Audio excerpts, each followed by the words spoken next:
French Olympic super heavyweight gold medalist Tony Yoka made his professional debut yesterday against a guy named Travis Clark. He managed to get the KO in the second round. The fight was in Paris, France. I was actually quite impressed with what I saw from Yoka. To me, there seems to be noticeable changes and improvements in his technique since his Olympic final where he beat Britain's Joe Joyce. He's working with Virgil Hunter. I think that's the right choice for Tony Yoka because he's not the most explosive puncher out there in the heavyweight division.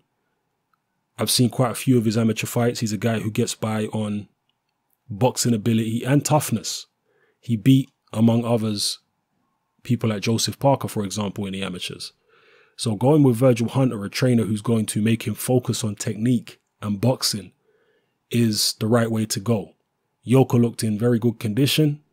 He moved well. He picked his punches well. You know, it has to be said, the opponent, even though he was 12-0, was very poor. It kind of reminded me of Anthony Joshua's professional debut against a guy called, was it Emanuele Leo? He also had a bunch of fights under his belt. I think it was like 9 fights or 10 fights or something like that. And Joshua had no fights. So it kind of reminds me of that. Yeah, the guy had a winning record, undefeated and whatnot. But I think that's just for, you know, superficial purposes, to be honest. Just to have a winning name on, you know, a guy with a winning record on his, you know, in the win column. I'm pretty sure they didn't see the guy as any type of threat to Tony Yoka. He's fought much better guys than that in the amateurs.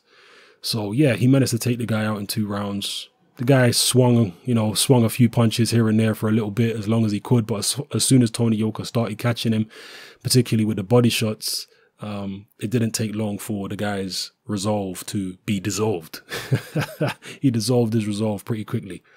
So yeah, onwards and upwards for Yoka. I'm interested in tracking the progression of this young man. He's 25 years old. He's listed at 6'7". He has an 82-inch reach. I'm interested. Anybody who has the amateur background that Tony Yoka has should be someone of interest if you're a fan of heavyweight boxing, because, you know, he has that pedigree there. He's competed against the best amateurs in the world for a very, very long time. So whether or not you rate his athleticism or any of this other stuff, whether or not you think he has an explosive punch or not, you know, put all that aside and just think to yourself, this guy's been in the ring with some of the top fighters in the world. Some of the guys who are going to be turning professional over the next few years. One of the current heavyweight champions in Joseph Parker. Yoka's been in the ring with that guy and already beat him. Yes, it was in the amateurs, but still. I think this guy's career is worth tracking and he's worth keeping an eye on. So drop your comments in the comment section below if you saw the fight, Tony Yoka versus Travis Clark. What did you think of it? Did you see the improvements in technique that I saw from Tony Yoka in terms of comparing it to how he looked in the Olympics against Joe Joyce? Or maybe you think he looked exactly the same. Maybe you think his stance and the way he was throwing his shots was no different. Me, I saw differences, and I think Virgil Hunter is a good choice for him. Again, let me know if you agree or disagree with that. All right? Who would you like to see Tony Yoka fight maybe in his next 5 or 6 fights? Throw some names out there. It's happening. I'm out.